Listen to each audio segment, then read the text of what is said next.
হাসান বসরি রহমতুল্লাহ আলাইহির সময়ে এক শহরে একজন যুবক ছিল। সে ছিল নেশাগ্রস্ত, গুনাহে ডুবে থাকা এক পথহারা মানুষ। সবাই তাকে ঘৃণা করত, দূরে থাকত।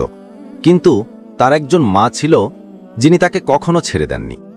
দিনের পর দিন, রাতের পর রাত মা আসমানের দিকে তাকিয়ে দোয়া করতেন, হে আল্লাহ, আমার ছেলেটা পথ হারিয়েছে, তুমি তাকে ক্ষমা করো, তাকে হিদায়াত দাও।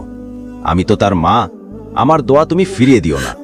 হঠাৎ একদিন খবর এলো ছেলেটা মারা গেছে। শহরের মানুষ ছুটে এলো, কিন্তু কেউই জানাজা পড়াতে রাজি হলো না, কারণ তাদের চোখে সে ছিল এক মাতাল, এক গুনহগার, এক নষ্ট জীবন। অবশেষে লোকেরা গিয়ে পৌঁছালেন মহান আলেম হজরত হাসান বসরি রহমতুল্লাহ আলাইহির দরজায়। তারা বলল, হজরত, এই ছেলেটির জানাজা পড়িয়ে দিন। হাসান বসরি রহমতুল্লাহ আলাইহি জিজ্ঞেস করলেন, সে কেমন ছিল? মানুষ বলল, সে পানাহার করত, নেশা করত, গুনাহ করত। এ কথা শুনে হাসান বসরি রহমতুল্লাহ আলাইহি দুঃখ ভরা কণ্ঠে বললেন, যে ব্যক্তি প্রকাশ্যে গুনাহ করে, তওবা করে না, তার জানাজা আমি পড়াতে পারি না। এ কথা শুনে বৃদ্ধা মা ছুটে এলেন, চোখে পানি, কাপা কণ্ঠ, হজরত, সে আমার একমাত্র ছেলে। হয়তো সে গুনাহ করত, কিন্তু আমি কখনো আল্লাহর কাছে তার জন্য দোয়া বন্ধ করি নাই। হাসান বসরি রহমতুল্লাহ আলাইহি নরম স্বরে বললেন, মা, সে কি কোনোদিন তওবা করেছে?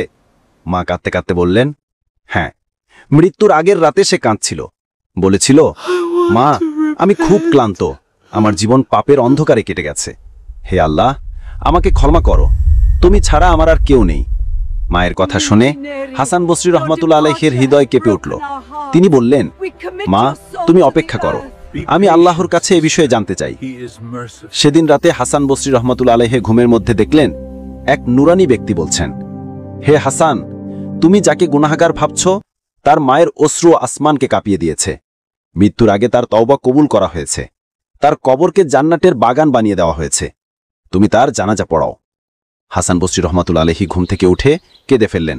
তিনি দৌড়ে গিয়ে মায়ের কাছে বললেন, মা, তোমার দোয়া আল্লাহ কবুল করেছেন, তোমার ছেলে ক্ষমাপ্রাপ্তদের তালিকায় রয়েছে। পরে তিনি নিজ হাতে জানাজা পড়ালেন। লোকেরা অবাক হয়ে জিজ্ঞেস করল, হজরত, আপনি আজ কেন জানাজা পড়ালেন? হাসান বসরি রহমতুল্লাহ আলাইহি বললেন, তোমরা তার গুনাহ দেখেছ, আমি দেখেছি এক মায়ের কান্না এবং আল্লাহর রহমত।